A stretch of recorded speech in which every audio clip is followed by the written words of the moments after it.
Hey, software developers, what is going on? I'm the Savage Coder, and welcome to episode 37. We're going to continue from last week where we left off with a Wordle-ish game, and we're going to fill that thing out and make the full game this time. So, there are going to be some things we kind of skip over, some special case, edge cases.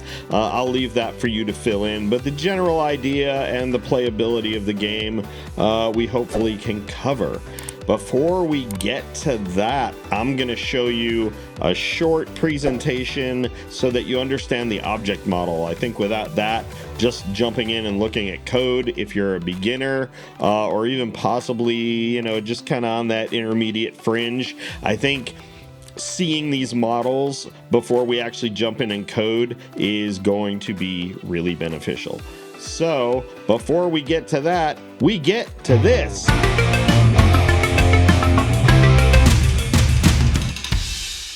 Cool, so before we get going the way we normally do, I just wanted to give a little shout out to some of the recent subscribers. Senor Mike, great name, love that name. Matanch Gaming, I'm probably ruining these, but I'm giving it my best shot. Tour de Source, another great name, very creative, and Eric Basurto. Excuse my non-Spanish accent, or whatever language that might be. Could be Italian, could be wherever. I'm purely guessing at this point. So thank you for subscribing. Really appreciate it. If you can right now, smash that subscribe button. Help me out and hit the bell so that you'll know when new episodes are out. So with that in mind, let us jump into this quick presentation so that you can follow along in the code. All right, let's make our little Wordle-ish thingish. All right, so the game of Wordle-ish is kind of a multi-turn game where you guess your 5-letter word and you get 6 tries to guess that 5-letter word. So taking a look at this grid, we have a certain number of turns and we have each turn's guess. So a guess contains 5 letters. The word is going to be 5 letters. Each letter goes in one box. And so your first turn, which we'll call turn 0 because we're going to store this in an array item, and arrays are numbered with 0. So 0 through 5 are your 6 tries. And then each try has 5 letters in its guess. So what we did last episode, in episode 36, you can look at the card above for that, is we did this one row, right? Just 5 letters and that was it. So now what we're going to do is we're going to count that as one turn, and then you'll have another turn and another turn, and you'll be able to use the feedback from the previous turns to help figure out the word. So what we're going to do is we're going to call this entire field of play our guess list. And that's going to be a list of all of the guesses for each turn. So we need some kind of a model to be able to store all of this information. So what is that going to look like? Well, we have this guess detail type. We created this in episode 36, and a guess detail has a position, a value, and then some booleans to tell you if that guess is correct or not in place, or if it's not in the answer. And we can apply some CSS to this guess detail so that if one of these 3 booleans is true, we can set a color for that particular square for whether or not it was correct or in the right place or not in the answer at all. And so each one of these letters is going to store this information for itself. So one turn is going to have 5 letters. It will also have 5 guess details. And if you're thinking, hey, we could put those in an array, you're right. So let's see what we do from here. Let's fill in some of this detail. And what you can see, our first guess, the word that we're choosing here is the word comet. And I've put in a guess of A, B, C, D, E. Now remember, each one of these letters, each guess, has a guess detail behind it. If we look at the 0th letter of this guess, the A, and we took this data structure here and we wanted to fill this out for A, it would look like this. The position is 0 because this would be 0, 1, 2, 3, and 4. So the A is position 0. The value of it is the letter A. That's the value we're storing. And is it correct? Is A the first letter of the word comet? No, so it's false. Is it correct that it's in the word, but it's just not in the right position or the right place? Nope, there's not even an A in the word comet. So that one is also false. And then, is it not even in the answer? Well, yeah, comet doesn't have an A. So the not an answer becomes true, and then we can set the background color CSS. In this case, I made it red, but that's just for this slide. So we could store one of these for each of these characters in our guess. And so we could say that guess 0 has an array, a stack, right, of all of these guess detail types. And in our array, we store them for each one. And then, so after our first guess, we would need another stack of these guess detail types, right, to store the next guess. So what we really need is we need a way of taking this stack of guess details and storing it in a variable for each one of these turns. So what we create is we create a guess. And a guess type has a row and has an items array, and it knows whether or not it's a winner. So how do we determine those things? Well, the row is which turn we're on. So row 0 would be A, B, C, D, E. And then we'd have another guess type for row 1. And COMET would be another stack or array of items that we're going to keep in our guess. So if we get an array of these guesses, we can actually store each of the rows and each row's list of items, which in this case is the letter, the whole guess detail. And then we can actually go through that row's items and look at each one of the is correct.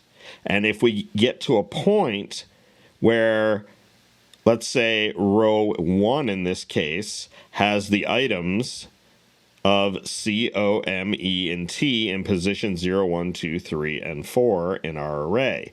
So if I go through all 5 of those and is correct is true for row 1 on all 5, then I know I have a winner. If we look at this game in total, we can see that our whole game list playfield here is really an array of guess, and the items is another array of guess detail. And so we don't have to do an actual array here. We're going to use something called a map.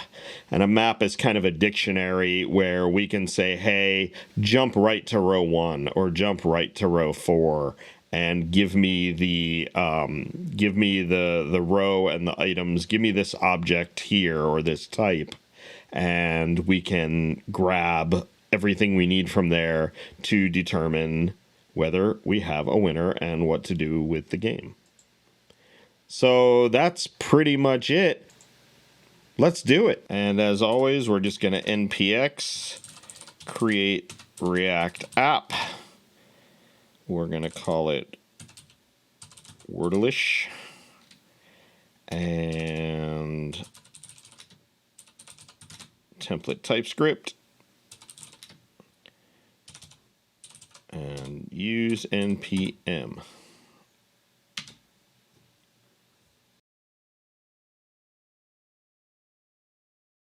Cool. Now we will cd Wordle-ish. And our code is there. So I'm just going to do a code dot. And of course it opened up on my other monitor, but there we go. Cool. So jumping right in, first thing I'm going to do is right click my source and make a couple of folders. So first folder is going to be called data. The next folder under source is going to be called models. And one more under source called components. So borrowing from last week, we're going to create the new files, also the ones we just talked about in the presentation. So we have our guess.ts, and we have another new file that we'll do in the same folder called guess details, detail.ts. And so the guess is going to hold the things that that we had in our presentation, and the same thing we did last week. So if you are around for that, this should look very familiar. So we're going to create our interface for guess. It's going to have a row, which is of type number. And then we'll have our items, which is going to be our guess detail. It's going to be an array of those. I'm going to go ahead and turn off the Copilot for this episode, just because I don't want things to keep popping up and be distracting. I can't bring in guess detail yet because we haven't done anything there. It's an empty file. So we'll leave that error for the moment. And then we had our is winner. And for this one, I'm going to add a question mark here and make that basically nullable or optional. When talking about a guess, we'll always be working with the row and the items, but we're only going to deal with the is winner when we're figuring out at the very end, hey, is the game over? Did we win? And we'll do that by checking all of the is correct flags in the guess detail. So this is it. That's it for the guess. And now the guess detail, we're going to also export interface guess detail. And the guess detail is going to have the position, which is a number. And then it's going to have the value. So it's the, the first letter of the guess would be the position within that guess. And then the value is just going to be the string. That's whatever you type for that particular letter. We will grade it at some point and say, hey, is it correct? And then we need to know if it's not in place.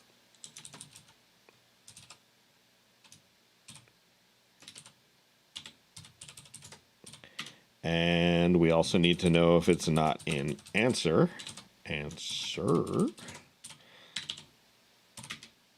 And then we had our CSS so that we could style it if one of these three Booleans is not correct. And so let's go back to our guess now, and we can bring this guess detail into here because now it should be able to find it, and we can add the import. So you can right click it here by hovering. You can do the blue light bulb, or you can go to quick fix and do it in there. Or if you like keyboard shortcuts like me, control period or control dot, and then just hit enter because it's already selected here. And that'll bring in our import. So our models are done. Whatever.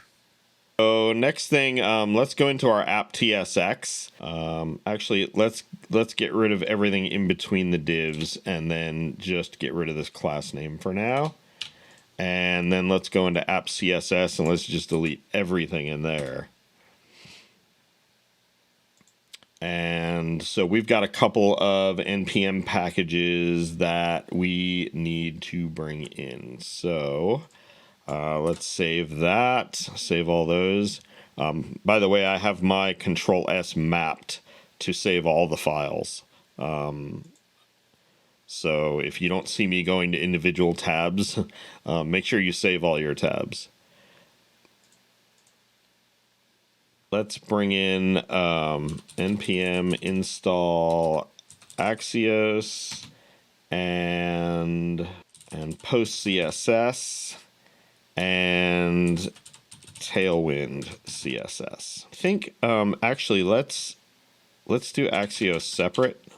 Let's just do post CSS and Tailwind, and I'm going to do a -- save -dev. Whoops, don't want that last slash in there.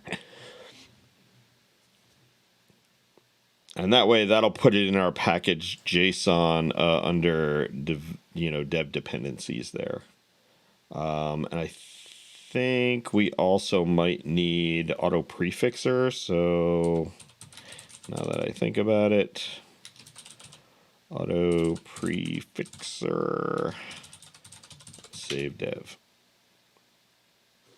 Okay, cool. And then we'll just do a regular npm install for Axios. And so that'll put that one up there. Excellent. Okay, now we got to create our Tailwind config and our post CSS config, and we can do that with the Tailwind CSS CLI, and we run that through npx, kind of like we did create React app. So npx Tailwind CSS, we're going to pass it a init and -p for the post CSS. And so that creates these two files here. If you go to the Tailwind page, it tells you go into your Tailwind config and add this content. So we could just copy and paste that.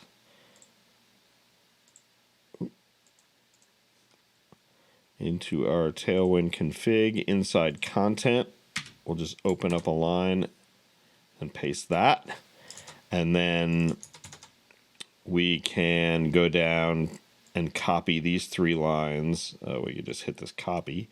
And that goes in index.css. So let's do that. Index.css at the top.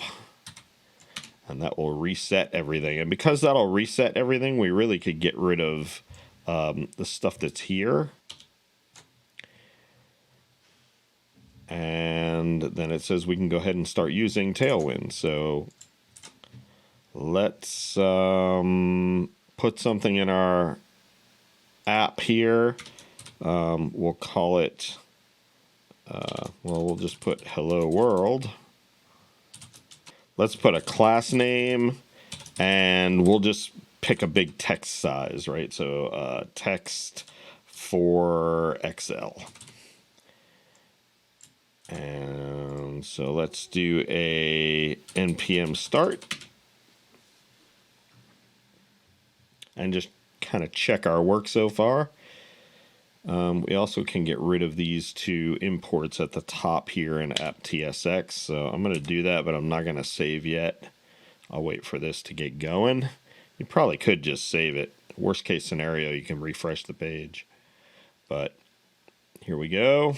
All right, you can see that is definitely larger than normal text, so we know our Tailwind stuff is working. Let's get started with our game board. So I'm going to get rid of this text for Excel and this hello world, and we're going to start with a container, mxauto,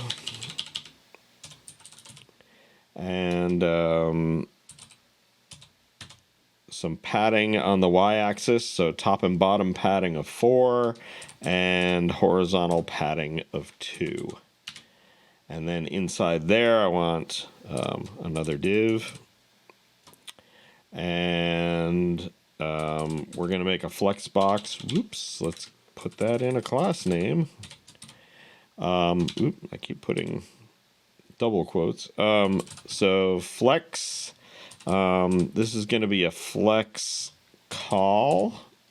We're going to do the flex direction of column, and then we want the item center and the justify center to center whatever we put inside here. And now we're going to put an H1, and our H1 is going to be the title. Wordle-ish. Now H1s don't do anything by default in Tailwind, so if I save this and we look at our title here, it's pretty small. So We're going to have to style this H1. Class name equal. And so we'll do a font medium and letting it tight to keep those letters close to each other.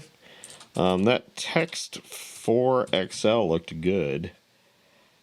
And let's put 0 margin on the top. Margin bottom we'll do 2, and text black 600. And so now you can see we've got a nice dark. Now, if you don't know Tailwind and some of this stuff is not very clear, I've worked this out already. I don't pull this stuff from the top of my head. I'm not some CSS kind of guru or anything.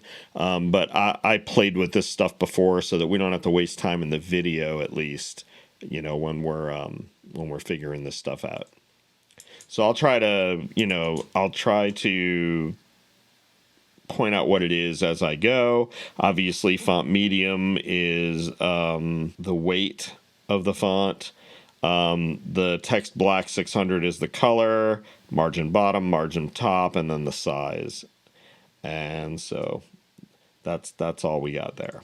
And then I'm going to do another div.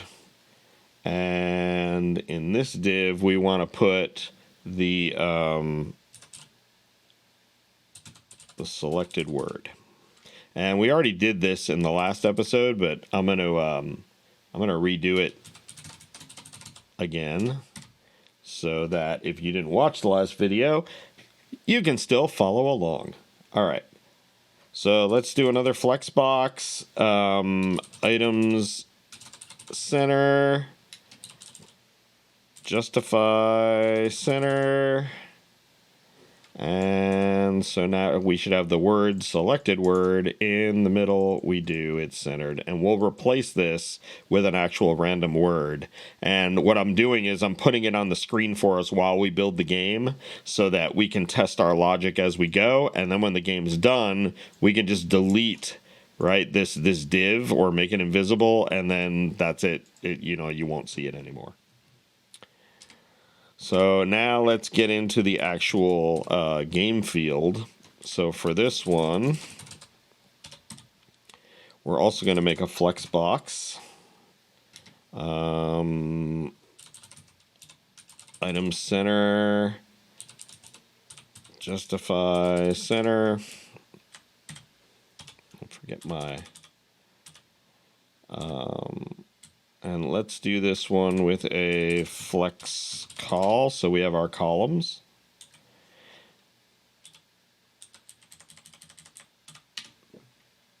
And then, I thought I turned that off.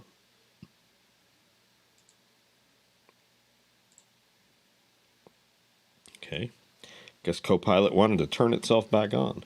Let's set up a grid for our play field here. So we'll do a grid, which is a display grid.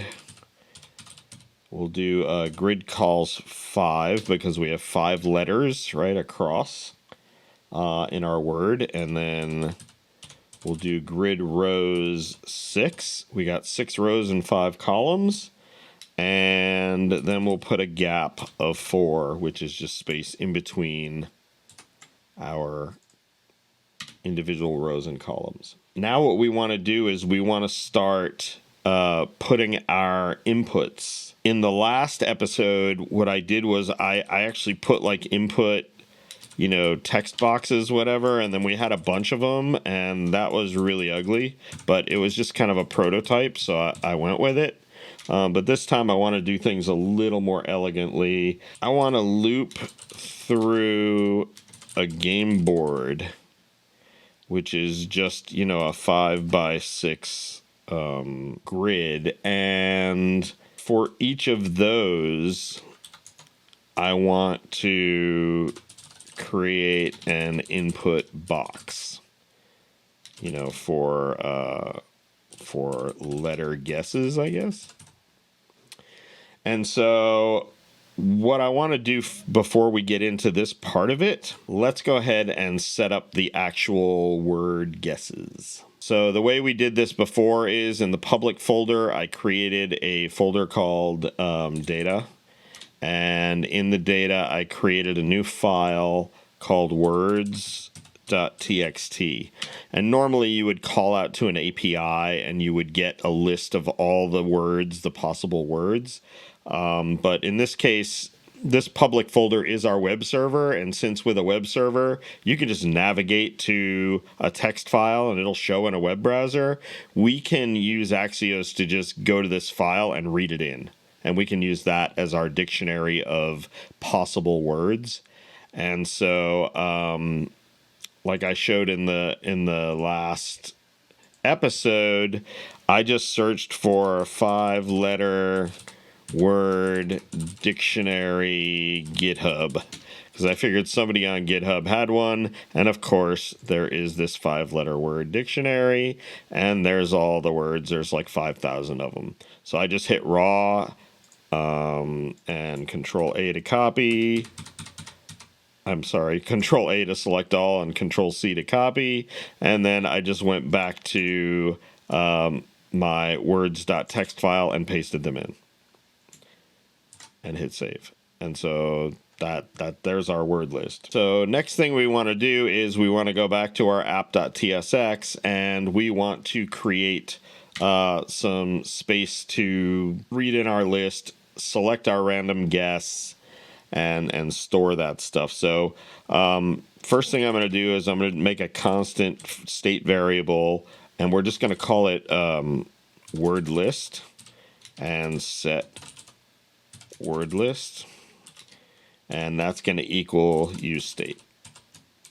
And use state is just going to be an array. And so we have to add use state in our imports. So I'm going to import use state from React.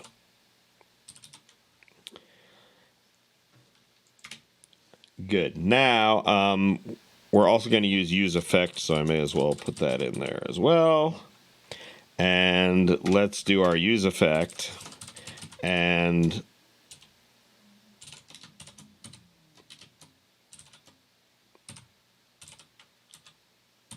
so as I've explained previously, useEffect is just an anonymous method that gets called anytime whatever state or variable dependency is in this array. This is the dependency array. And anytime any of those variables change, it's going to re-trigger this anonymous method and it will fire again. When the dependency array is empty, then it just acts kind of like an init or an onload, where it'll just fire once when the page kind of mounts. Let's add some Axios code in here to read in our word list. But Axios is async and useEffect does not like async. So don't go up here and type async. Just because of the way useEffect works behind the scenes, that causes problems. Instead, just create a new method in here, like I can call it init, equals, and you can just make an anonymous function here, and then we can call init, right? Like I can make, let's make this async, and so now all the code inside init is async awaitable, but outside here it's not. And so we'll just create a method here. It doesn't do anything, but then when useEffect fires, it will hit this line that says, oh, call the method init, and that'll call that. And so that's how we can get our async inside of our useEffect. Just one of those weird React things you have to follow. So first thing I want to do is I want to check if that word list dot length is equal to 0. And by doing this, not work list, word list, there we go. And by doing that, what I'm basically saying to useEffect is, hey, this word list is a state variable, and I'm checking its length. Well, anything in this code anywhere in here could potentially call the set word list outside of useEffect. And so because of that, like I could put set word list inside, the return even. And so, or some other method. And so because useEffect doesn't know what's going to call word list now becomes a dependency because we're using a getter on a property of word list. So that's what this little yellow line that just showed up is, which says, hey, we have to add, there's a missing dependency of word list.length. So we could just add a word list in here as a dependency, and now it knows anytime word list changes, it will refire this useEffect. So as long as the word list length, blah, blah, blah, blah, as long as the word list length is 0, that means it's empty, so we got to get some stuff. So let's say that we're going to make a variable called response, and we're going to await an Axios call, and instead of calling an API with our get, we're just going to call HTTP : and what we're really doing here is we're just going up here and we're calling words.txt. That's that file, right, that we have. I don't know if I saved it yet. Let's see. I did save it. Words.txt. Why didn't that? Oh, I see why. Because it's inside a data folder. It's public data words.txt. So if I go up here and I do data/words.txt, then I get my list. And so that's the URL that we need right there. We go back to our localhost 3000. So I can just paste that into here, and it will go out and grab the list and bring it into response. And then we can say, well, our words, just the straight words, is equal to response.data, because response has all the response headers and stuff like that. Data is the actual content of the get.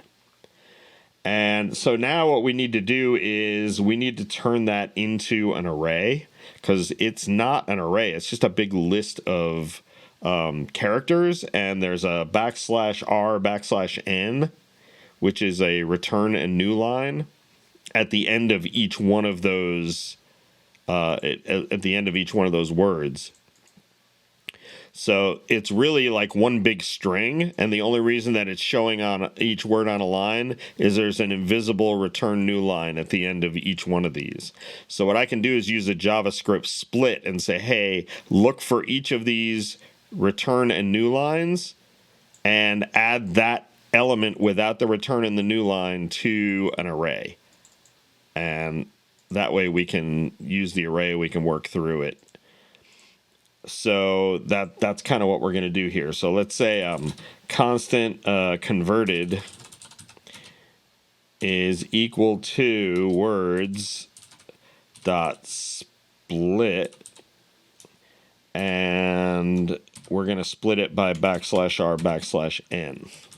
And then if you want to play it safe and go through each one, I like to do a map on these just so that we can make them all lowercase. So what I'm saying now is go through each of the words in that word list array, right? The output of this split is an array. Then I can say map the actual word, which is a string. And I can do word dot to lowercase. Did I mess something up there? I did. I forgot an open paren there. So we're opening the map and we're saying, hey, there's a word, and that should not be word list. That should be word to lowercase. And so that's going to go and create an array out of that word list, and then it's going to go through each one of them, and it's going to make sure they're all lowercase, just because I'm getting it from a third party. That would kind of clean it up. If there's other things you want to do to it, you could you could do anything you wanted with that list. But that's enough for this example. And then, so the only thing, now we've got our converted list, and the only thing we have to do is, we have to save our word list, right, into our state, and then we have to also select a word. So let's add some state for that. So we'll call that selected word, and set selected word, and that's going to equal use state, and that's just going to start off empty because initially our selected word is empty. We will call the method set selected word when we want to set that constant. Cool. So now let's make a random index, because the idea is that each one of our words is in a big array. So if I pick a random index like array element 503, whatever word is sitting at that position, that's going to be our random selected word. So we're going to do a math.floor to get rid of decimals, and then we're going to do a math.random, and we're going to multiply math.random by our converted.length. Okay, so what that's going to do is pick a number between 0 and the length of this array that we created. And then we just need to set the selected word. And it's just going to be our converted array that we made 2 lines up. And the array index is just going to be the random index. And then we will set our word list to our converted. So that's it. And so if this word list changes and it runs again and the word list is already greater than 1, then it's not going to do any of this again anyway. Oops. So that's kind of our safety net there. And so now that we have a selected word, we can go and replace this hard-coded selected word with our actual state value, which is selected word. And so just by putting these curly braces here, reminds me I should crank up the font here for you. Forgot to do that earlier. Hope that wasn't too small this whole time. I think that should be good enough now. That's huge. So yeah, let's leave it there. And so now the selected word is actually in curly braces, so it refers to JavaScript variables in there. And so it's actually going to look at the one that we set. And that will cause a re-render, and there we go. So let's save that. Go back to our page. You can see it picked a random word here, and every time we refresh, it's going to pick a different random word. All right, the next thing that we need to do is we need to set up the whole game, that whole grid of 5x6. And what I'd like to do is initialize everything as like a complete structure, but with empty values. And that way we don't have to worry about whether it exists or not. Do we need to add another item to one of those, arrays, the items array, or do we need a new row? Let's just create everything empty, since the board's not that big. For this particular game, I don't really see a problem with keeping all that in memory. If we were making some 3D first-person shooter, I could see keeping that stuff out of memory until you need them and unload things as quickly as you can. But in our case, we're not really going to have that issue. So I'm going to close this public folder. And inside data here, I'm going to create something called a guess list. So new file, guest list.ts. I always say guest list, but whatever. All right, so this is going to have two methods in it. And we're going to need our guess and our guess detail because we're going to create these things. But we're going to use a map, like I said in the presentation. So I'm going to export const, and we're going to call this get guess list. And it's just going to be an anonymous method that returns a map of number, comma, guess. So let me explain that. Does that look small again? So we're going to call this get guess list. We're going to create the whole game board. And so map works like a dictionary where number is going to be the row, 0 through 5. And then the guess, we know what that is. The guess is the single row with the guesses in it. So 0 will have its guess. Guess has items for each letter. And then, row 1 would have its guess with its 5 letters, and so on and so on. So let's do a constant guess list is equal to a new map number guess. Right, so now we have the empty structure. Guess list, GUESS. So we can bring in the guess now, control dot, and we're going to import the guess. And the reason that this is red underlined is because we're telling it we're returning a map of number guess, and we're not returning anything yet. Now, since I created an empty one here, I could just return guess list here, and that would satisfy just so we don't have any errors. So the next thing we want to do is we want to create our 6 rows, right? Our 6 turns of 5 guesses each. So since I know the number I need, I can say for let I equal 0, do as long as I is less than 6, right? 0 through 5. And then I++. So that will loop through this code 6 times. And then I can just take my map, guess list, and I wanna add an item to it. So you do that with set, with a map. So I'm gonna do a dot set, and then what's the number that I'm putting in here? Well, the first one I need is row 0, then row 1, then row 2. That's actually this I, right? I'm counting from 0 till I is less than 6. Well, what's less than 6? 5. So it's going to count from 0 to 5. That's exactly what I need. So I can just say, okay, the number part is I, and the next part is an object, right? And the object is a guess. So I can do that.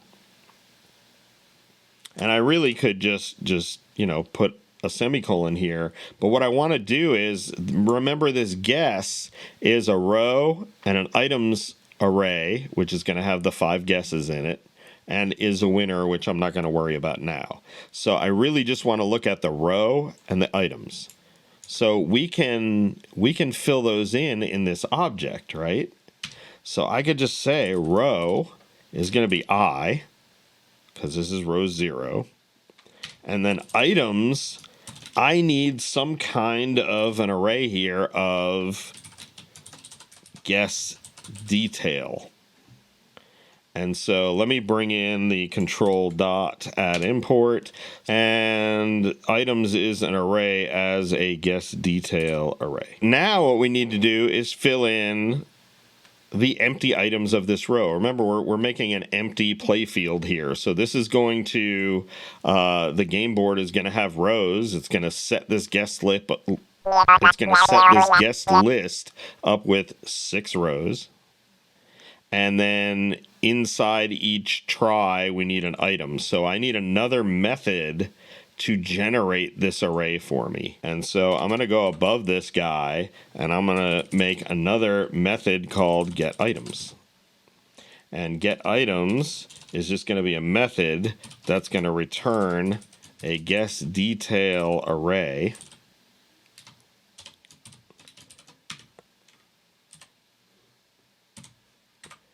And so we're going to say let items equal an empty array as guess detail array.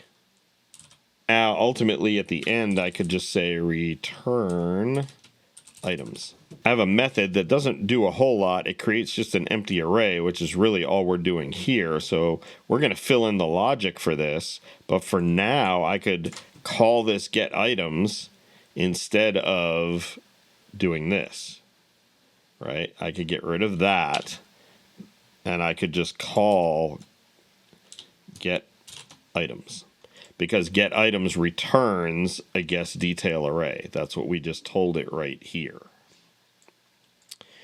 So let's fill in those items. Well, really, I know that there are 5 elements in here. So I need element 0, 1, 2, 3, 4, and there's my 5. So I can iterate that with a map,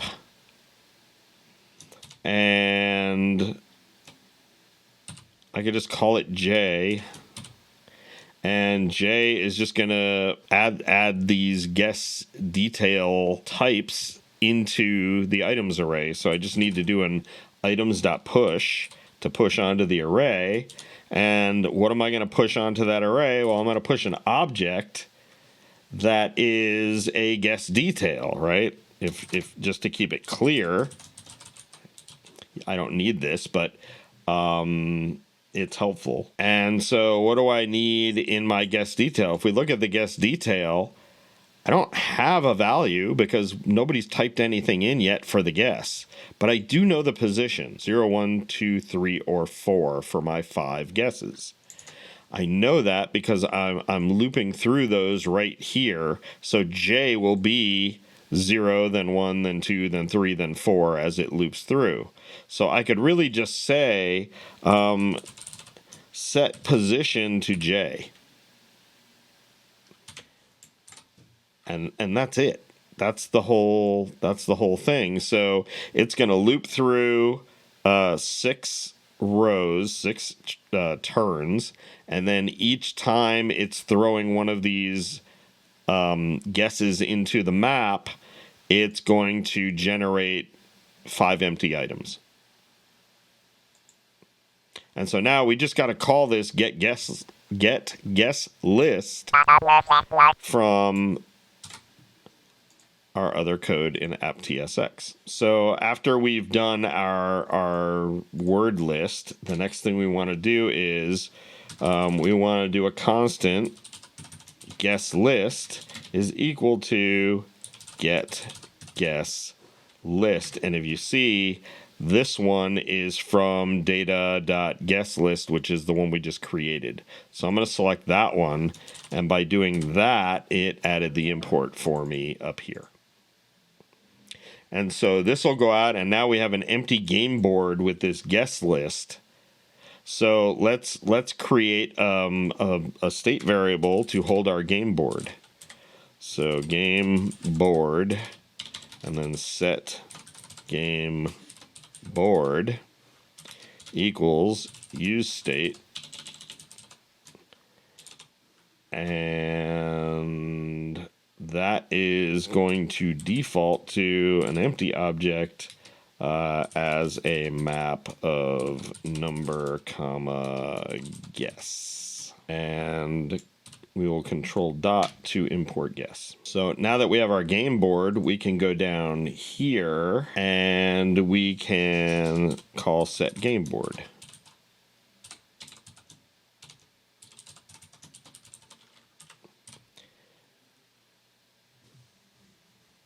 Oops, I put those in the wrong spot. I don't want these inside init. I want it here. Yeah, it wouldn't matter. As long as it's not inside the if, I guess it could go after these curly braces in between these two or below here. This way it'll set up the empty board before it actually calls init, which goes out and gets the list. But since the list really has nothing to do with setting up the empty board, it doesn't really matter where they go. So you choose for yours. So now that we have our game board, we can actually do this looping through of our game board. So I'm going to leave that comment for the time being. And what I want to do is I want to say, hey, first make sure we have the variable game board, because it's possible that this return fires and renders before this is done. And so we're gonna just check game board, which if it's null or undefined, that'll be false. So if we and it with something else, it just won't do anything. And we also want to make sure that it's not just an empty object. We want to make sure that it's been populated with all of the empty stuff we just set up. So if the game board dot size, this is a map. This is built into map. So map will tell you how many elements are in there. So as long as the size is greater than 0, then we're good to go. And so now what we have to do is we have to loop through, if you remember, our map, let's put that up here. We have a map of number, comma, guess. And so these are the keys, and then you have your values. And so while we can do a gameboard.keys, it is not iterable with map. And I want to use map here. So the best current way to do this, at least as of this video on March 29th, 2022, probably take me a few days to get this edited and up live, but if we do a if we do an array dot from, then we can give it the keys. So the game board dot keys. And so if that will go through the keys and it will return us an array. So now that I have an array, I can do the map on it. And so a little bit of a, and we don't need these inner parens necessarily, but just in case you need to use index, I usually add them. And so now we're going through the keys, and I could have called X the key. Yeah, let's do that. Why not? We'll name it key. That's a better name. And now we need to iterate through the items of the actual row that we're in. So this will loop through the number part of our map. If I can get my cursor around here. All right, so we're looping through the number part, the key of the map, and we're going to get each one of these guesses where we then have to loop through those guesses items. Remember, we have our items with the actual individual letter guesses in it. So that's what we're ultimately getting to in here. And so we're going to return the gameboard.get, and we're going to do the key. And so gameboard.get key, let's say we're going through these keys and the first number is 0, right? So the key is 0. So if I do gameboard get 0, it's going to return the guess object for the first turn, for the first row. And so I need to make sure that, what I really want to do here is say, hey, items, and then in the items, I want to loop through the items for that one. So again, I want to map that. And for this one, we have the detail, or we could call that, just to keep it clear, each item in items, right? Because the items is a guest detail. That's why I was calling it detail. But we can call it an item. I think detail is probably clearer. Let's call it a detail. I'll put that in parens as well, like we did with key. And then inside here is where we want to return, a control, but I'll just put input for now. And we'll return the input. And this input will have all the stuff up from the actual detail object. So we'll get to that. Let's return just a div.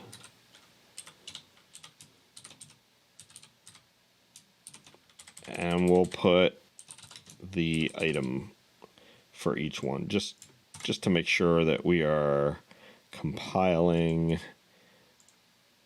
Okay. Very good. So we're drawing out our board now, right? So basically everywhere where it says the item, we're going to replace that with an input box for your letter so that you can type in the letter of the guess. And so let's just quickly recap how this works, just so that you understand what we're doing. Remember, our game board is a map of number and guess, and it currently has the numbers 0 through 5, which equals our turns or our tries. And then the guess part has 0 through 4. And those are our guess detail for each letter of that turn. Right? So we have a map that has 6 different, think of it as like an Excel spreadsheet, or, that it has 6 rows and each row has a guess. And inside each row's guess, there are 5 guess details where you can put a letter in. So we have to loop through this. So what I'm saying is go through each turn and then print out all 5 of the guess details for each turn. So this is the outer loop, and then inside each row it will print out the 5 things. And so again, the keys, the numbers here, we have no way to loop those easily with a map, so I just use array from. But basically we're going through the keys, looping through them one at a time, calling each one of these numbers is called key as it goes through this loop. And the loop is then let's say key is 0. We go to gameboard get 0, which is going to return a guess for row 0, and we want to get to the items here. So that's why we're putting items, and the question mark here is just in case items is null, which it won't be because we set up this game board in the beginning. We defaulted everything, but this code doesn't know that. So it's just putting some protection here. If it's null, it won't do this stuff. But once we get our turn, then we go to that turn's items and we loop through each of those 0 through 4 guess details that we'll call detail. And for each one of those, what are we going to return? Well, I don't have a text box to return right now, so I just put in, maybe it would look better if I put in an X in place of where that's going to go. And so the output of that is these X's. Good? Good. So now let's build our input there so that we can actually type something in. And so that's going to be what this component directory is for. All right, so let's go into our component, and we're going to make a new file, and we're going to call this a word input. .tsx. And I guess you could call it letter input or whatever, but we're making a word, so it's a singular input for a word. Yeah, whatever. All right, and we are going to export a const word input, and that's going to equal some props that we're going to pass in. And make an arrow, and there is our function. There's a really loud plane going by. All right, the plane that went by is gone. So what we want to return from our functional component here is ultimately an input element. And so what we want in our input element is we'll want to give it a name. And I'm thinking that the name, we'll do interpolation, and we're going to name this thing something that we can address so that when you type a letter into this box, it jumps to the next box. And so we're going to need like some XY coordinates for our game board here. So each input will know where it is, like whether it's in, position 0, 0. So like, like if we had, a 2x2, for instance, that this first one would be, 0, 0. The second one would be 0, 1. And this one would be 1, 0, and this one would be 1, 1. So the first one is the row, the X, and the second one is the Y. Going across and going down. So let's pass those in as props. So let's define some props here. So I'm just going to say type props is equal to, and the idea here is with these props is that when we create one of these word input controls components, that we'll tell it, hey, this is your X and this is your Y, and we know that because we're looping. The outer and inner loop that we just made, that knows the position while it's looping. So as we create each one of these, we'll have the X and the Y. So I'm just going to say X is a number. X is a number and Y is a number. And let's leave it at that for now. So now I'm going to destructure X and Y. And that's going to be from props. And so now we can use guess X dash Y.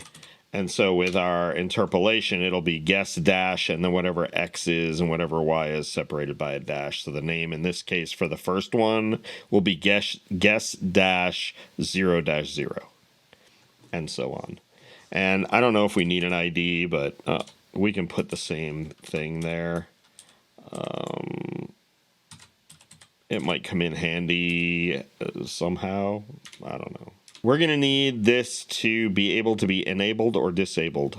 And it will be disabled once that turn is over. We don't want to allow someone to go back to a previous guess and change their guess and get an answer as to whether it's right. So once you're done with the first row, we want to lock all of those. And so we're going to need a disabled Boolean, and we'll just call it is disabled. And so let's add that to our props because we're going to have to know, is this one current or not? So we'll say is disabled is a Boolean. And let's add that to here. Okay, so now we know if disabled is disabled. Let's make this one bigger just for the heck of it. We need to style this guy, so let's do a class name. Remember, this is Tailwind, so it's really basic. I'm going to actually copy and paste what I have here that we used last time. And you can just pull this down or style yours how you want, but we're putting a border of 2, which is a little bit thicker than normal. It's gray. We're putting some padding on the X and Y, top, bottom, right, left. And then we're making the text color a dark gray. The width of the text box is 16, which is a preset value from Tailwind. We're going to center, because we're only doing one letter here, we want to center that letter in the text box. Otherwise, it would be kind of pushed over to the side. And then we'll make it bigger. And this was, I just played around with this till it looked pretty decent. And the other thing that we need to do in here is actually, we need to be able to set the style. Remember, we're storing CSS from our guess in our guest detail. So we're going to be passing in some additional styles. So let's do that as well. We may pass in some CSS that's a string. And so if we do right at the end here, we'll want to add that. So I need to replace this these ticks with backticks so that we can do some interpolation. And oops, why is it doing that? In order to do interpolation, you need curly braces. And then at the end here, I'm just going to say, hey, put in any CSS in there. And it's underlined because we have not brought it into here. We defined it in the type, but we never actually destructured it and brought it into the component. And so now that will be good. Awesome, awesome. And so remember I said we wanted max length equal to 1. So I'm going to make that a 1, and that way you can't type more than one character in here. The type is going to equal text because it's the text box. And then what we need to do is anytime somebody types in here, we need to change the guess, and we need to set the value of this input. And so because there's many of these, we need to know which one to update. Like, I can't just say, like, if I said, like, on change is equal to, and we take the event and I just say, like, update guess. And we just did that, right, with e dot target dot value. Like, that's how you normally do this. And we would just bubble it up from this control up to the parent in our app TSX and handle it there. But the problem is if we fire an event up to app and we say, hey, Savage just typed a P in this text box, the code up there is going to be like, well, what P are you talking about? Like, I don't know where that is. How we have 5 text boxes and 6 rows, and I don't know which one I'm going to type in at any given time. And so we need to not only tell the code which one of these is actually changing, but we need to tell the code not only that there's a change, that a letter was pressed, but which box, the X and the Y, need to also get sent up. And so we need to take care of that, and here's how we're going to do that. We're going to pass the X and the Y back with this update guess. So we need to define this as one of our props, right? So we're going to say there's a thing called update guess. It's going to pass back a value, which is going to be the letter we typed, and then it's going to have X, which is a number, and Y, which is a number. And just to make TypeScript happy, we'll say that this method is a void. So we'll report this information back up to the parent and let it deal with updating the guess in the game board. And then to set the value here, we kind of need to do the same thing where we're going to say just go get the current value for X and Y, whatever that is. And that's what this text box needs. And so if we call the method and say, get me the value for 0, 5, if that's what, or 0, 4, right? Maybe this is the text box currently, that's the last one in the first row. So go to the game board and get me whatever value is here. And if we change this text box, it will go out and update guess, and it'll say update the game board at X and Y with this value. And so when value asks for the value, this get value will return the X and Y value that we stored here. I hope that makes sense. And so we also need we also need to define this in our prop. So let's do get value, and we're going to have X number and Y number. And it also is a void. So we also have to add these methods in our update guess and get value. We have to add those in our destructure, or this, we don't know what that is. And value, you know what? So get value can't be a void because it wouldn't return anything to value. So we know that what are we going to return to this input box? We're going to return the letter that is at XY, whatever was typed. So it's a string.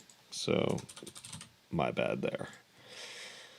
And so now we have a cool input box that we can go back to our app TSX, and instead of making one of these divs, I want to return our word input. And if I hit tab right now, because it knows where it is, it will bring the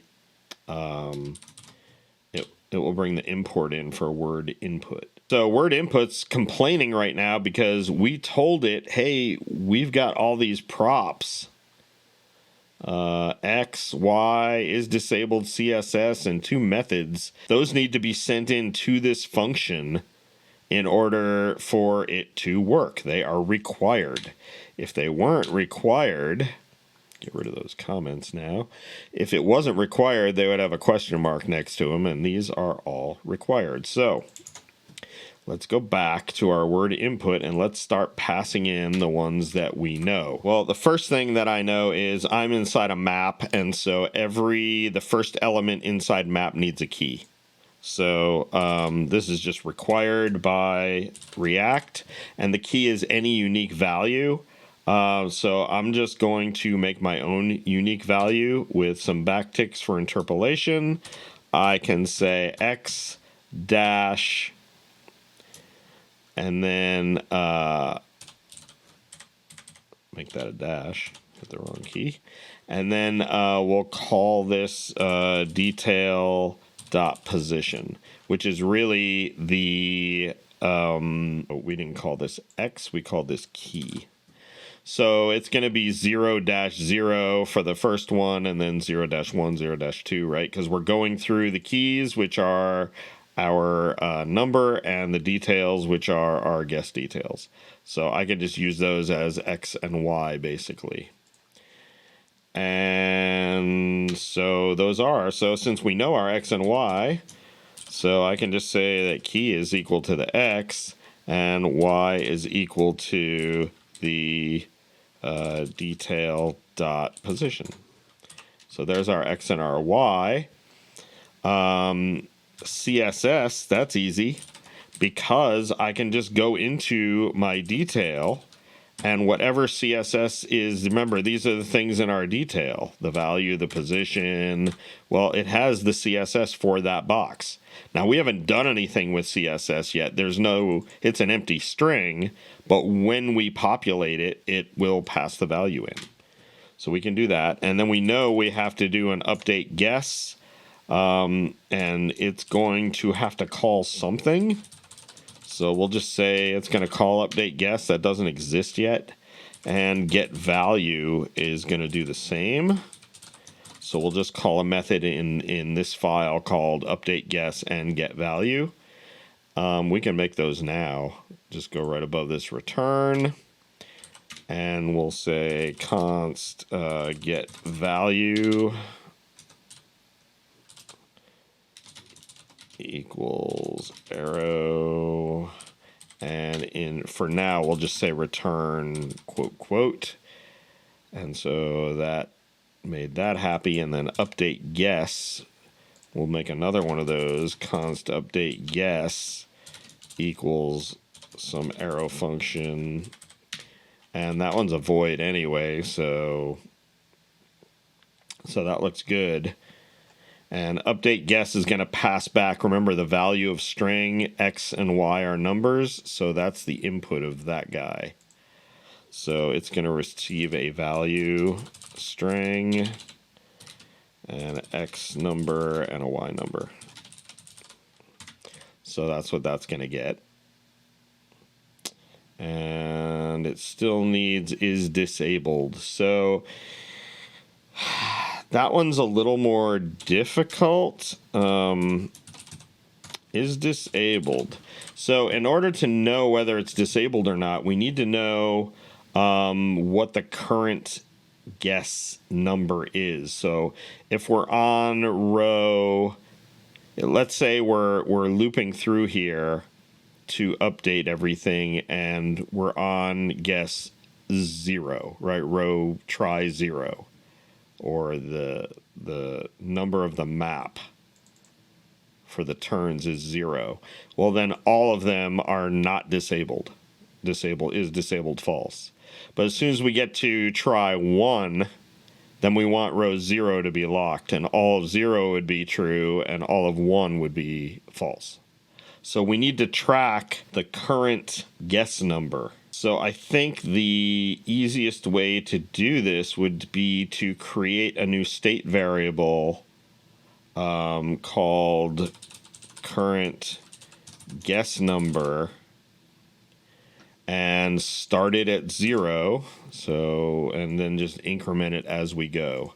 So let's do that. We'll do constant current guess number and then set, let's capitalize that C, equals use state, and we'll start our guesses at 0 for now. And we'll have to update that later. So how do we know if we're disabled? Well, so as we're looping through the keys here, each key is really our X value, right? So it's our, we really want to say if the current guess number is not X, then disable it. Right? Because if we're drawing row 0, but the current guess number is 1, then it's disabled. But if the current guess number is 1 and we're drawing row 1, then it's true. So, and don't forget, it's going to refresh this board all the time. So we just need to know if it's not equal key. So let's save that and see what our, yeah, look at that. All right. And look at that. These are locked. These are future text boxes. So our is disabled actually works already. And we refresh and we get new words. So now we can go in here and we can put W. Oh, it's not. Well, we're not able to set the text boxes because we don't have those two methods implemented. But we can go through our boxes, and row 0 is the current guess, so all of the row 0s are enabled. When it drew out row 1, current guess is 0, so all of those future ones, right? When it got to row 2, current guess is 0, so they're all disabled, and it works like that. So yeah, that looks like a good way to do that. All right, so moving right along. So now let's write our update guesses, because this is going to be a little interesting. So as long as we understand our game board, I think what we want to do is we want to make a copy of our game board, and then so we're passing in the row and the number. So really what we want to do is we want to go into our game board, we want to get row X, and then we want to find item Y in row X and set the value to value. So in our array of guesses, in our map of guesses, we want to go to the row 0, which is our key in that case. And then we want to go to items of a certain position and set this value property. So that shouldn't be that bad. And then we have to update the game board with the new values. And so we need to replace the old game board with the new game board. So so that we don't have any references, we're going to have to create a new map and copy in the old game board to the new map. So let's do that. That's really easy. We're going to do, we're going to call this updated guesses. All right, and we're going to make a copy of our game board, and we're going to update the values in there. So I'm just going to make a brand new map, same thing, number and guess. And so that would make a new one, and all I got to do is pass in the game board there. And that will make a copy of the game board in updated guesses, but it won't have any other references to the old values. It'll just be copies of those values, which is what we want. And so let's say let update guess equal update guesses, and we want to get X, right? So we're passing in update guess from this input, right? So if we have a text, let's say any text box in this display, right? Any of these guys, let's use this one. So this is map number 0, item position 0, right? So really, I'm going into when we update the guess, we're passing the value and the X and the Y. So all I'm doing is saying, well, make a copy of this map of the game board, and then go to the key called called X, because my map is a number, and so I'm passing in 0 and 0 in our example. So I'm saying go in there and get 0. So now I've got the 0 item there, and let me make sure it's good, right? Like update guess. If update guess, so we found one, then I can say update guesses dot items, right? Because this is, sorry, update guess, not guesses, right? This update guess. So we got the row 0, and then I'm saying go into the items array and go to the Y one, which in our case is item 0. And what we want to do is we want to update that with a new object. And the object is a guess detail, right? So control dot import guess detail. For our guess detail, we're going to put in the position is Y,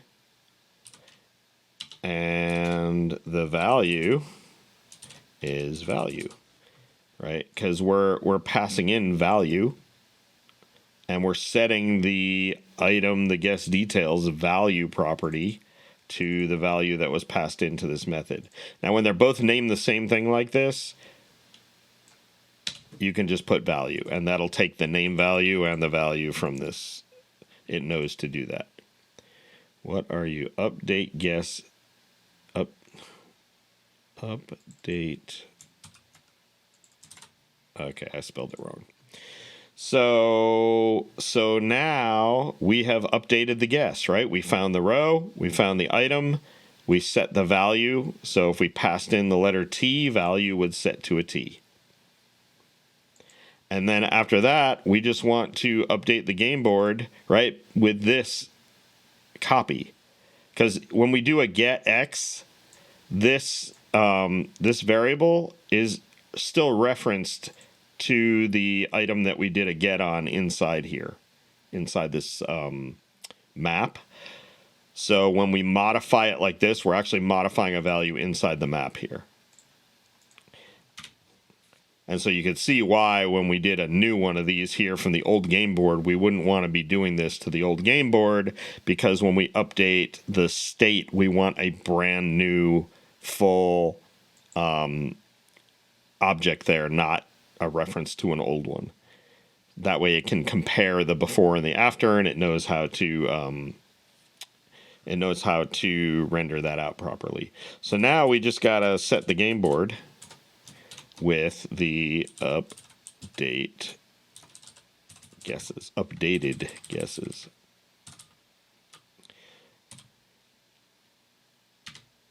And then we're going to do something funky here that once we type something into the text box and it calls this, we want to advance the cursor to the next text box. So really what we want to do in effect is we want to find the next element, and then we want to call focus on that element. So this code's a little wacky. I did a lot of playing around to get it right. I'll try and explain it best I can, but it's a little weird. So what I want to do is I want to get the next field, and then when I get next field, I want to basically call next field dot focus. Right? That's kind of what I want to do. So the next field is going to equal, and I'm actually going to use a query, right? Document dot query selector, and I need to use interpolation in here, and the query selector is going to be, I need you to look for an input, but not just any input. I need an input from my HTML where the name equals guess dash, and now you see, if you remember, when we were in this word input, the name is guess dash x dash y, and that's what we're going to basically find where we are, add 1 to y, and that'll be the next one. Okay, so guess dash, I really wanted to put x in here, but that doesn't work. So I had to do a parse int to turn it into a number, and then do x dot toString dash, and then the same thing for y, parse int y dot let's do y plus 1, because we want the next one, dot toString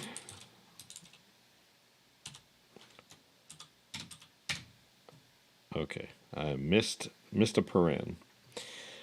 Okay, so that will go, and that will find the next field. But then if you notice, the problem with this is the document.query selector returns an element, but element, even if I do this, it complains that focus doesn't exist on element. So query selector returns a value that is actually there in JavaScript, but in TypeScript, the element does not define dot focus, even though it's going to be on this next field object.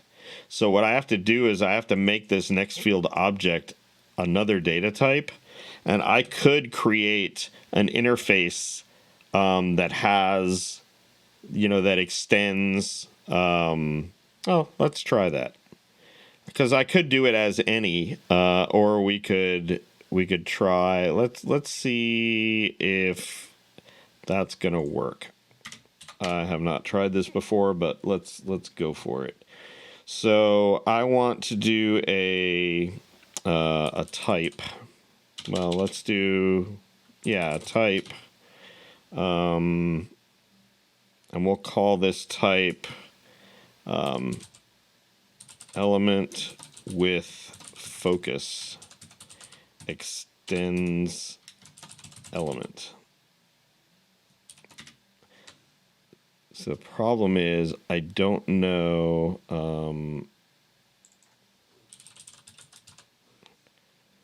Let's do an interface so that we can, and then we're going to add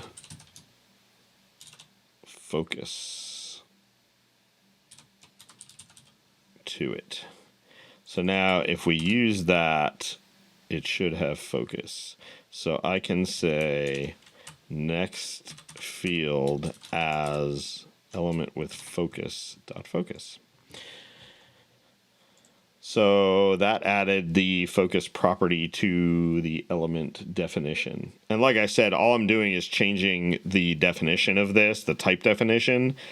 The focus method is already on there. It's just TypeScript was blocking me from getting to it. And I like this better than doing as any. So now I think we are good here. So I can update guesses. And so getting the value should be kind of the same thing, right? So let's just say the guess. So when we get value, we need passed in, we need X and Y.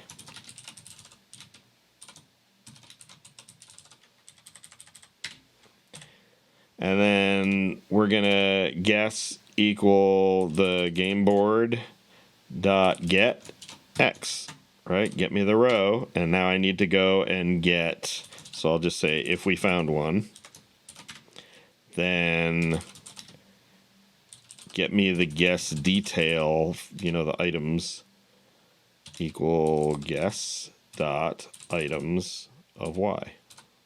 So if you told me to get you row 0, item 2, that's what I'm getting here. And then let's make sure we found that. If guess detail, easy enough.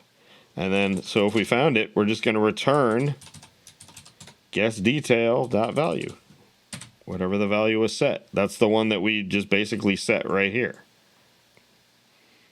And then if you didn't find it, or so if this was null or this was null, we fall out of both of those, then I just want to return nothing because it's not there. So that should do that. And so now we should be able to W-H-A-N-G, we win. So it looks like we're advancing to the next box properly, and we're able to put our guesses in. The row's locked.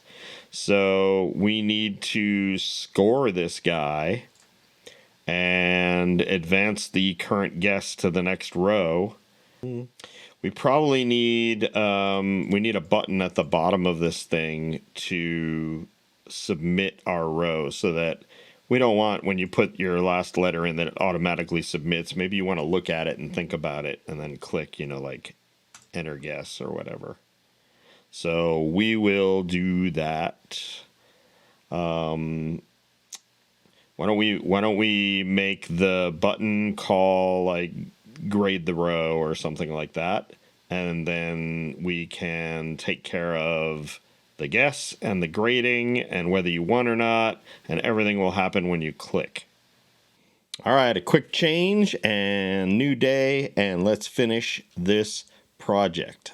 All right, so we were up to the part where we were going to put our button in so that we can kind of grade what we have here. Let me close this terminal to give us as much space as we can get. And so I'm going to find our gameboard div, which is this guy right here. And we're going to follow this guy down with this line, and we'll put our button right after the gameboard. So I'm just going to put a button. And the text in our button will just say guess. And so let's actually start. Let's start a new terminal. I know I just closed it, but I forgot to npm start here. You know what? Let's not do that. Let's close this actually, and I'm going to open up a Windows terminal, and we'll just go to our projects folder, and then Episode-37, and here's our code. So I'm going to npm start from here. That way I don't have to take up screen real estate with my npm start, and I can close the terminal in VS Code, and then we can just kind of hide this in the background once everything works. All right, let's try and work that way. So our button doesn't have any styles. I'm going to go ahead and paste in some styles that I already have for a button. And I'll go over them quickly, but you can just pull this down. This is the reason I'm okay doing this is because this isn't really an explanation of Tailwind.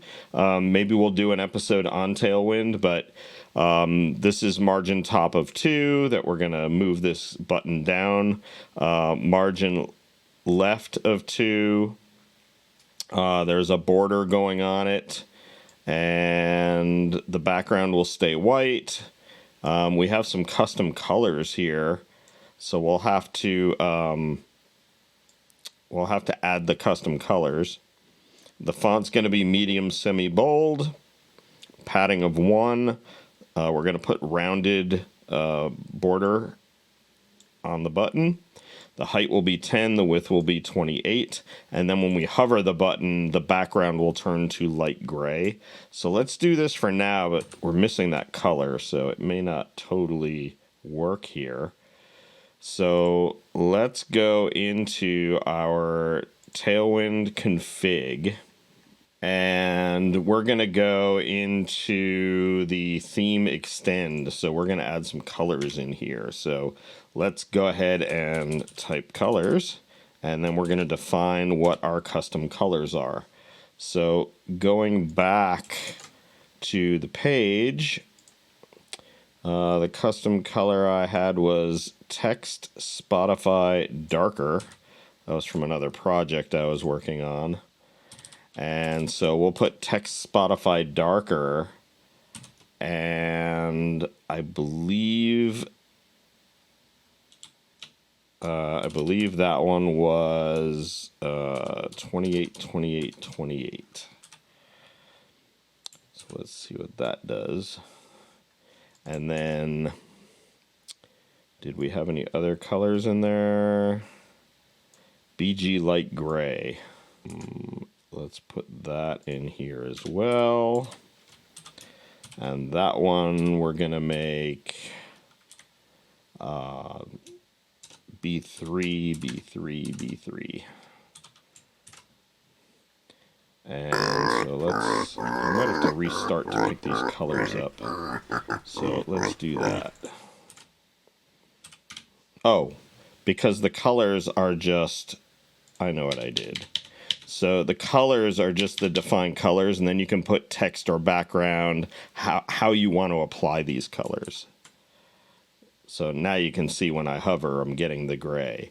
So we have a color called Spotify darker. We have another color called light gray. So when I put, for instance, text Spotify darker, it'll take this color. Whoop. If it doesn't jump, it'll take this color Spotify darker and apply it to the text. Where later I'm doing a BG with light gray. I could do BG dash Spotify darker as well. So now we've got our button.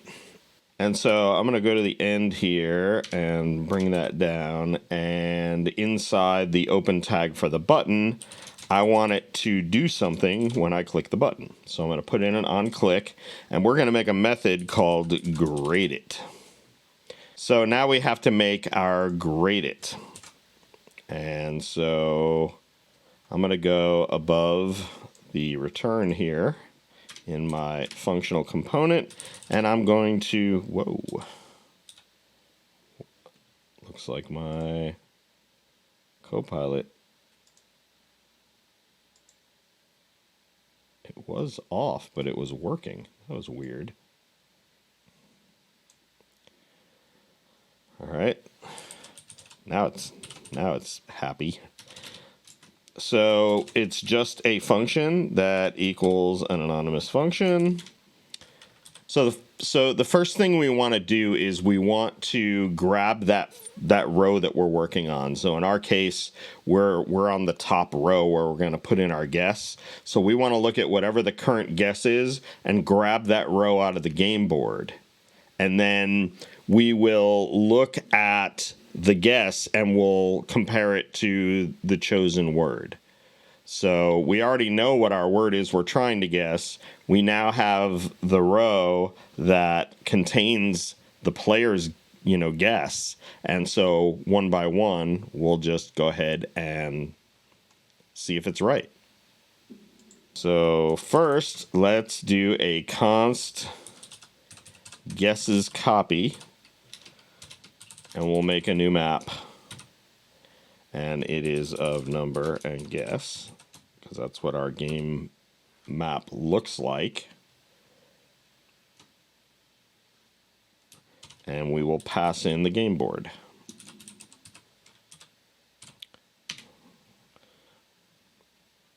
I'm going to make this bigger for now, because we don't have a working, at the moment we have errors in our browser, so we'll just go full screen for a little bit. And so now I have a copy of the whole game board. So now I want the current guess, which is that whole row. So I can go with my guesses copy, and I'm going to do a get. Remember, the map has a get, and you can pass it the key or the number. In our case, we created a variable at the top with current guess, and we defaulted it to 0. So that's what we have right now. So we're going to pass the current guess, which is 0 right now. And so now we get the 0 row of this map, which is a guess with all 5 of the letters in there, in the items.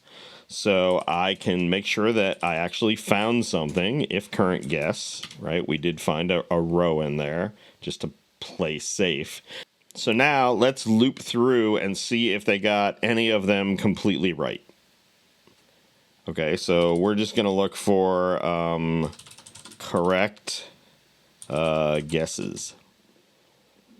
So I already know that I can do a 4 and start counting from 0 until I is less than, and I could do 5 here, right? 0 through 5 for the, 4.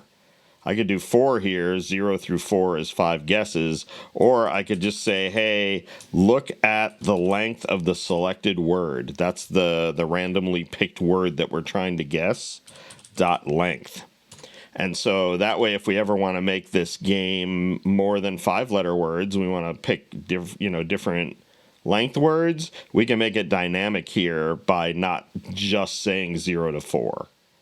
But you could do 0 to 4 here as well. And so length on a 5-letter word is 5.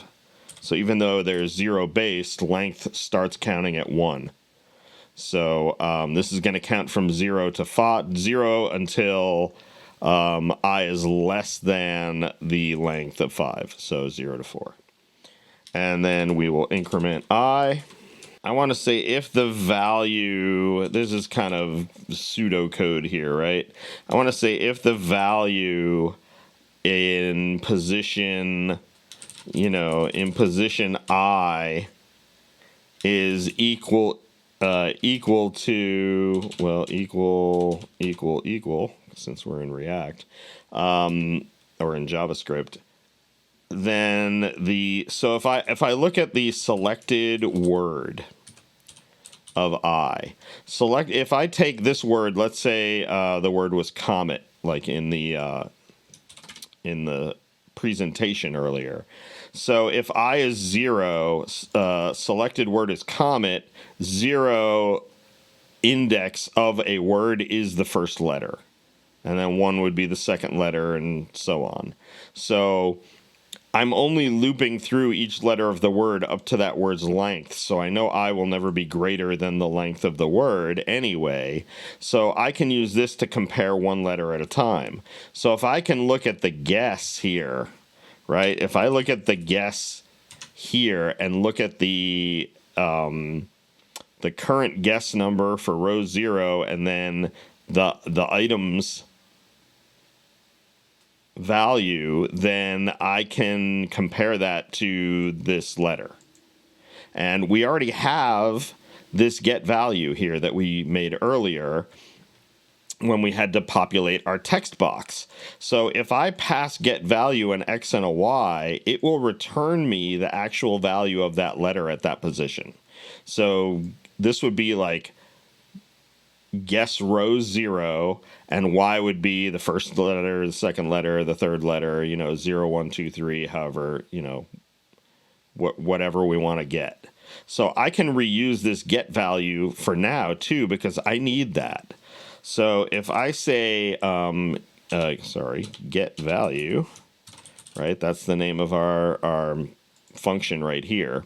So I can say get value, and what I need to do here is I need, which row are we on? Well, we already used that current guess number. That's the row that we're on. So right now it's 0. So 0 row, and then I is counting from 0 to the selected word length, which is the same word length of my guess, right? It's a 5-letter word, and I put in 5 letters. So I can say, get me the value at the current position of I, and compare that for this guess to the actual word's position I. If those match, then I guess the right letter. So in this case, we have a winner, right? So for now, just for us, I can say console.log correct. And if we want to know which one it is, we could even do backticks in here and use interpolation. And maybe in the curly braces, we can put, I for where it is. So it'll say correct and then I. So let's run that and see what we get. So let me kind of dock that guy. And let me hit save and make sure we're on the latest one here. And so the word here might be hard to see. I should probably make that bigger, but it's calms, C-A-L-M-S. So I'm going to open up a console and clear that out. And so now if I put in the letter, we'll just put a C in each one of those. So we have an error here about an uncontrolled input. I don't know what that's about, but it's just a warning right now. So we'll get to that and fix that in a minute. But the important part is when I hit guess, the word is calms, so that we should have correct for 0 here. So let me hit guess and see it knows that the 0 element is correct. So if I also get correct the second to last one, if I put an M in there and hit guess, then it says correct 0 and correct 3. So 0, 1, 2, 3. So our logic here is working.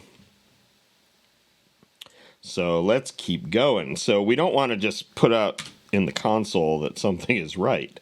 What we want to do is, remember, we have our current guess here has items, because if you remember, our guess has items, and the items are guess details, which has each value and the position, and it's got flags. Well, here's the is correct. So if I can go into the right guess in the right row and look up the item that has the correct value, which I now know because that's going to be the 0 or the 3 or whatever, I can set this flag that it's right. And I can also set some CSS to maybe color that box with a correct answer color. So let's go and set up the colors so that we can apply those. So I'm going to add a couple of colors here. And the first one is going to be correct answer. And the color I'm going to use there is D1, E7, DD. I've worked these colors out ahead of time. I'm not making this up, nor do I know this. I just looked at something that looks decent. Wrong answer. And that one's going to be B3. And why is Copilot on again?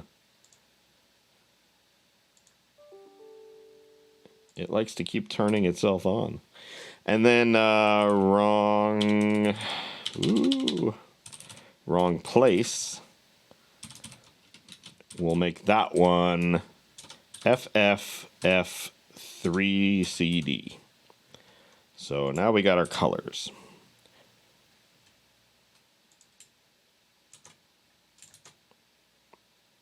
Where were we in here?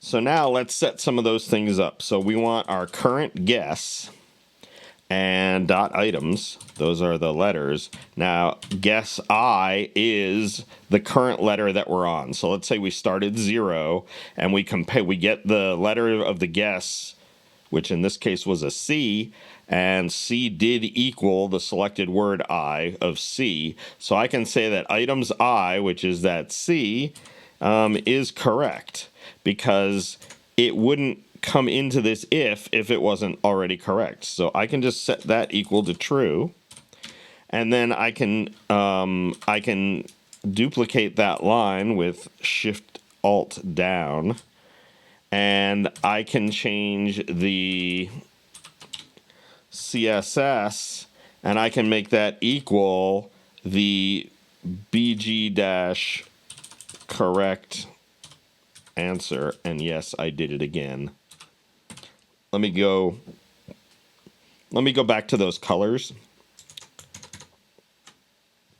And oh no, I did do it right. I thought I added the BG in there. That's pretty funny.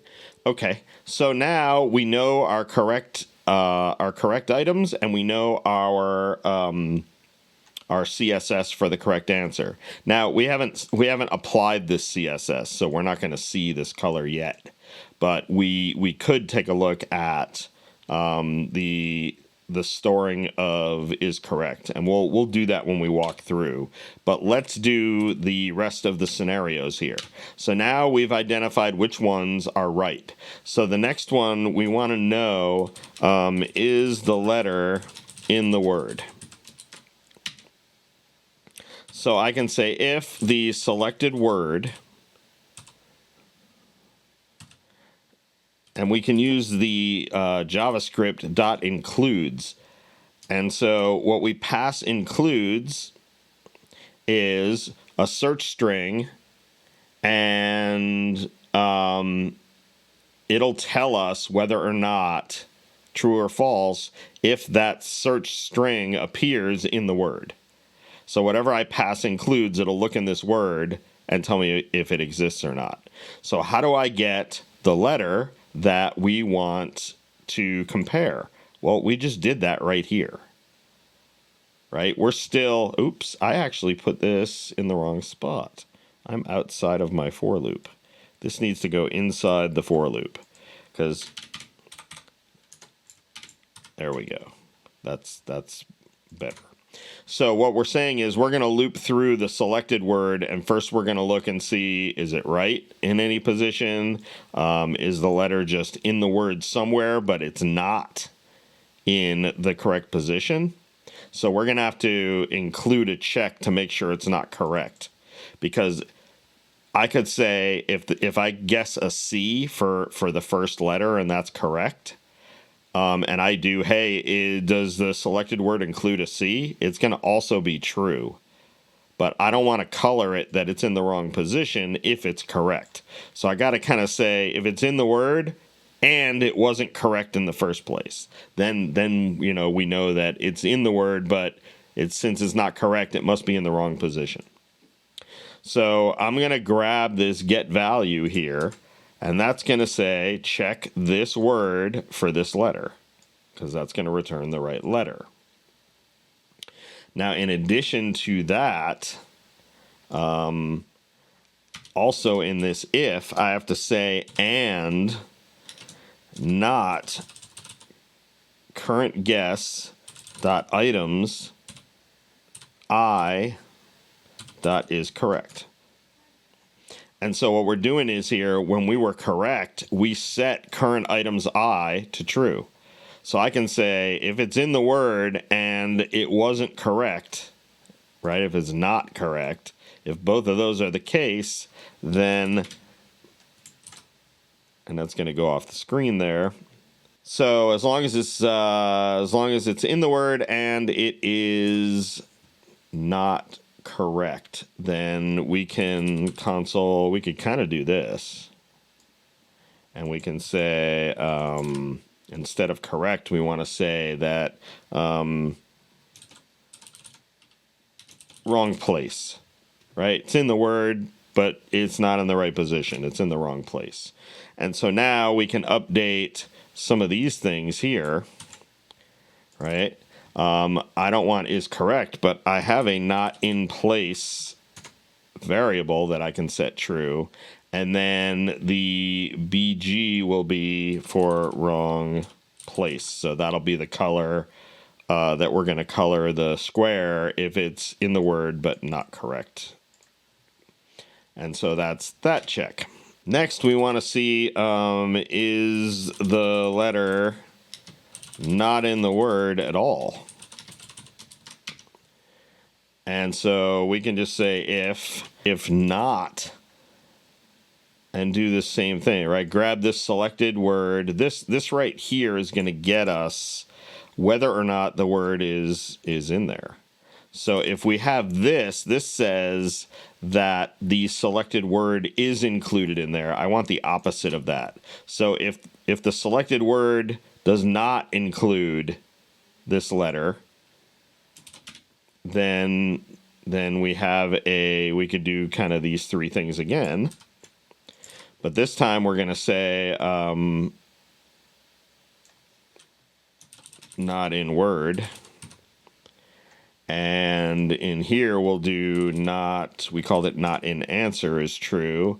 And it won't be the wrong place color. It will be the wrong answer was the color that we put. So now we know if that's not the case. And so the last thing I think we need to check here is, do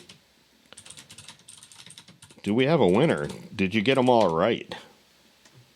So to do that, we're just going to say if the current guess dot items dot filter,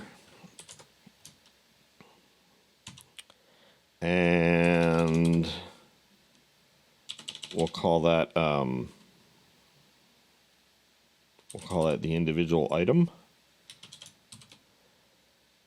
So item dot is correct. Let's see, dot length is equal to the selected word dot length. So let me explain that. So what we're saying here is take the current guess as items. So items holds all 5 letters, right? It's an array. So I'm saying filter out each item in the array by whether that item is correct as true, right? Whether or not you got it right. And so if one of the letters is not right, it won't make it past this filter. So the answer to this guy dot length, the selected word has 5 letters. If I filter out all the ones that are not correct and I still have 5 letters, then all 5 are correct. And so we have a winner. So this is just a quick way to do that in one line rather than like loop through them all and check to see, is this one correct? Is this one correct? We're just using the filter to filter out incorrect. And we could have done that too, right? I can say like filter by not correct, something like that, and then compare it differently. But I think this makes more sense to me. Filter out the ones that are correct, and if the length equals the length of the word, then they're all correct. And so now we've got, guess what?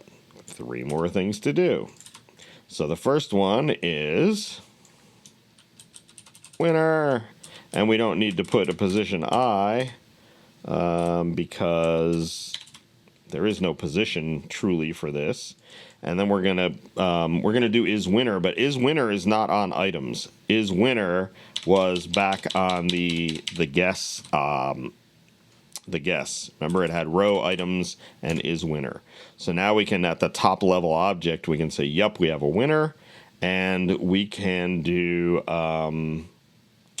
Well, we don't even need a CSS for that one because we already marked all 5 of them with the correct answer color. So they'll already be the right color. But what we do want to do here is we want to end the game. So we'll have to come back here and end the game. And then after we're done looping through all of our stuff, we probably want to update the game board. So let's do set game board and pass in our guesses copy. Because what we did was we made a copy up here of our game board, and then we grabbed the first row out of there and we modified this stuff, right? We changed whether it was correct, we changed the colors, things like that. So we want to rewrite the game board back to the state variable up here with set game board. So so now we've got our game board updated, and we most likely won't have a winner the first time. So what we want to do is we want to increase, right? Once we hit that guess button, if we didn't get it right, we now want to increase our current guess number so that we can move to the second row, and we're already hooked up to lock the rows that are not the current guess number. So really we're going to say set current guess number equal to, and we'll just say current guess number plus 1. Okay, so now we have increased our guess number, so we should be able to play, although we're not going to really see anything other than the log. But let's test our logic and see if we made any mistakes. So I'm going to clear this. We're going to refresh this guy. And the word is seeks. I'm going to get a different word. I don't want one with 2. I don't even want to know what I just saw. I'm passing on that. I'd like to find a word that only has 1 of each letter. Okay, we're going to use opens. I'm still laughing. Awkward. All right. So we're doing opens. So I want to test all the different logic. So I'm going to put an X in here. And what did that do? It doesn't. Oh, well, it didn't do anything. And then we're going to put a P here. That one's the correct one. And then we're going to put an S here, which is in the word, but in the wrong position. And then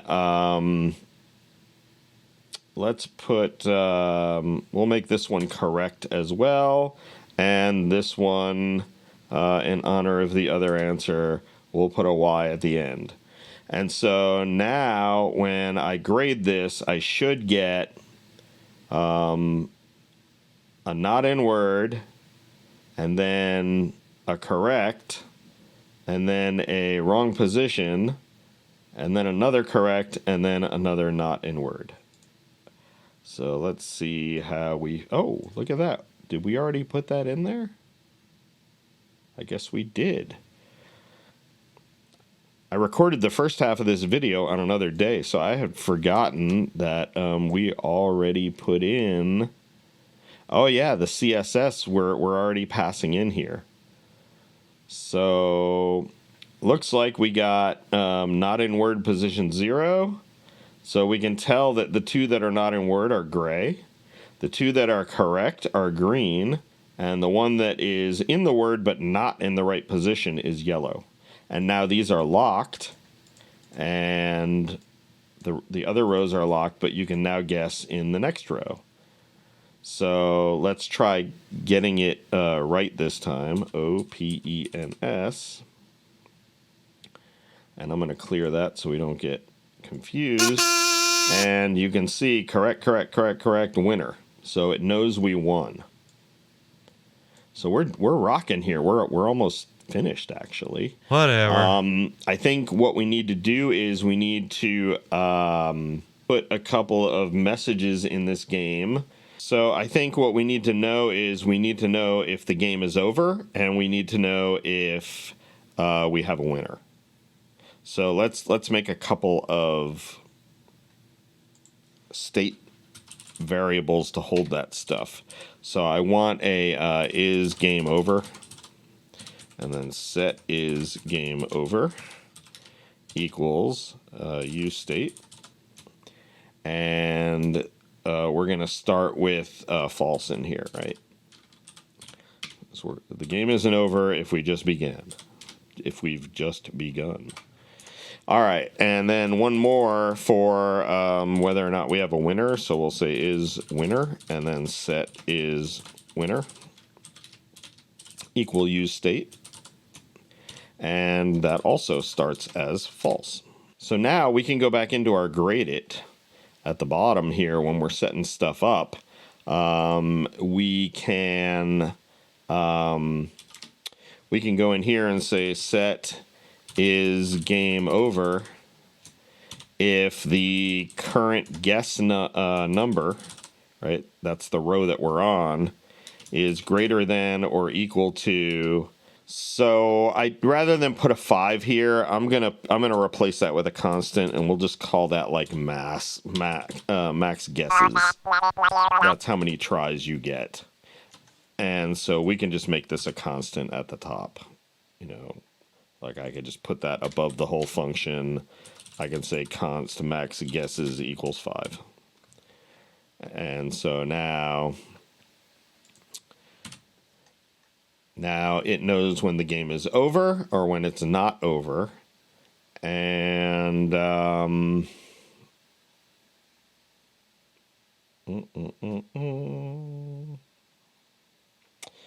then after we have a winner in here, we would need, that was this whole end game thing. We can set is winner in here to true. And we can set is game over to true. And then we want to return out of here because we're done. We don't need to update the board and everything. The game's over. And if you want to, what else we could do? We could set the current guess number to like -1. And what that'll do is it'll lock the whole board to make sure that everything on the board is read-only when the game's over. So now that we're controlling, we know when we have a winner and we know when the game is over, and we also set the game over if you run out of guesses. So once the game is over, we want to go into our JSX here, and we want to put a message on the screen. So let's go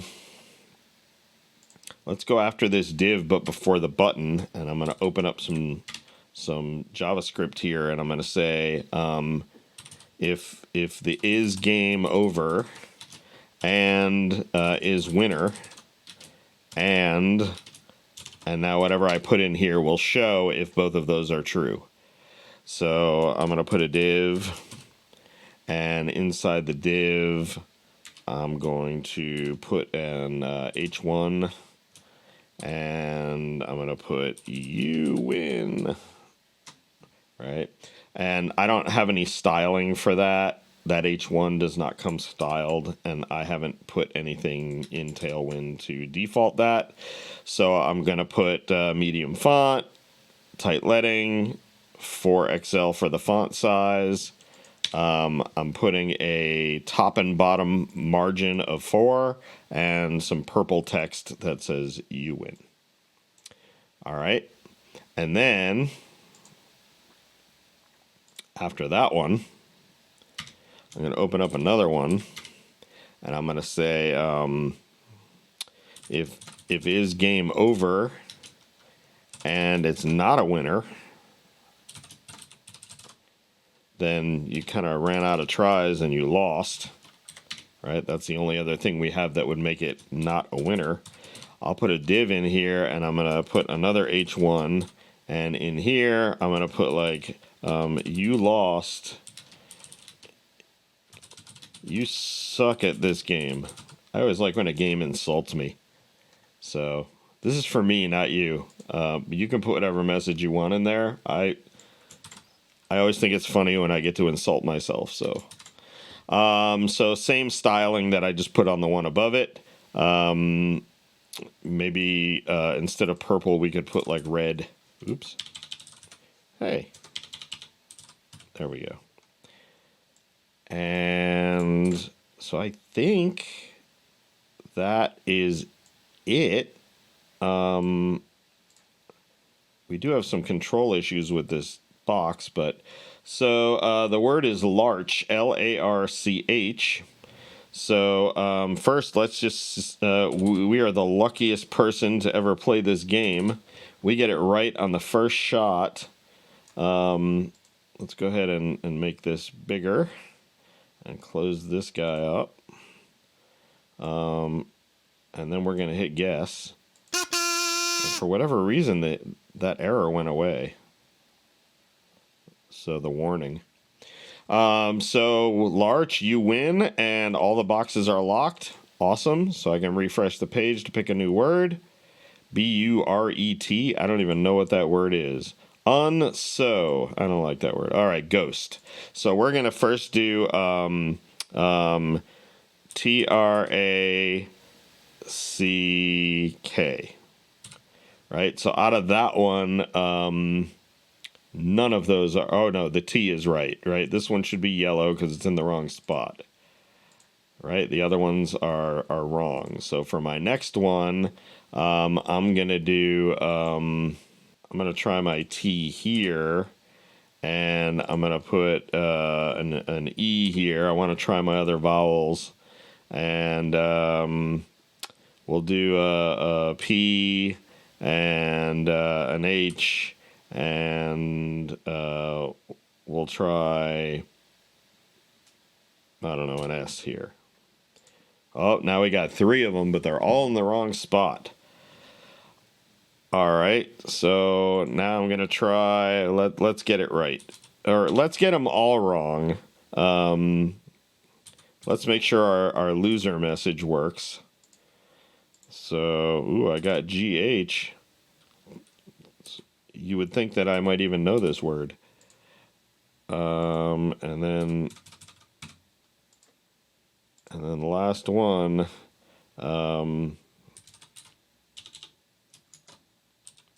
I know you never knew I was going to put that.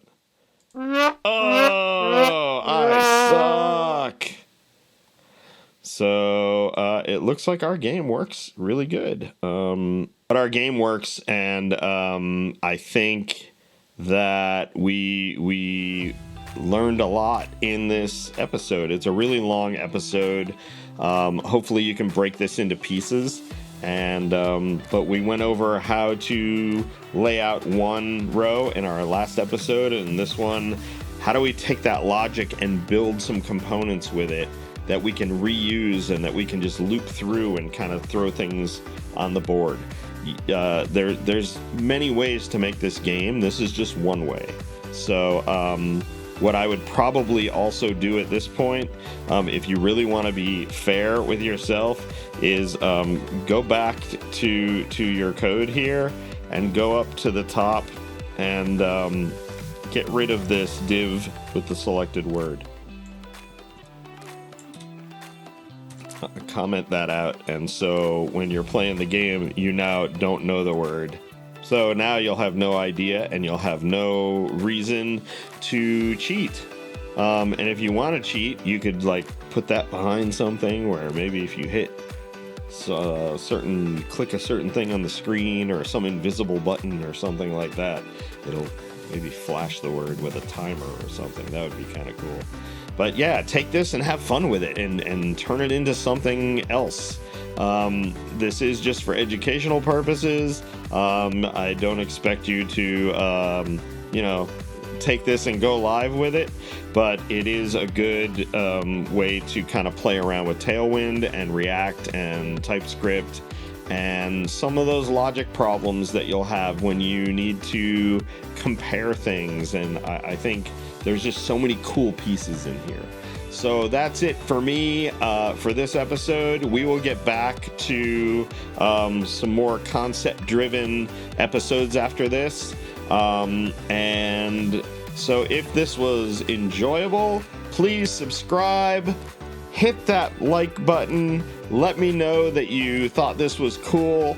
And if you have any questions, please reach out to me. Social media in the description, codes on GitHub, and I'll see you online.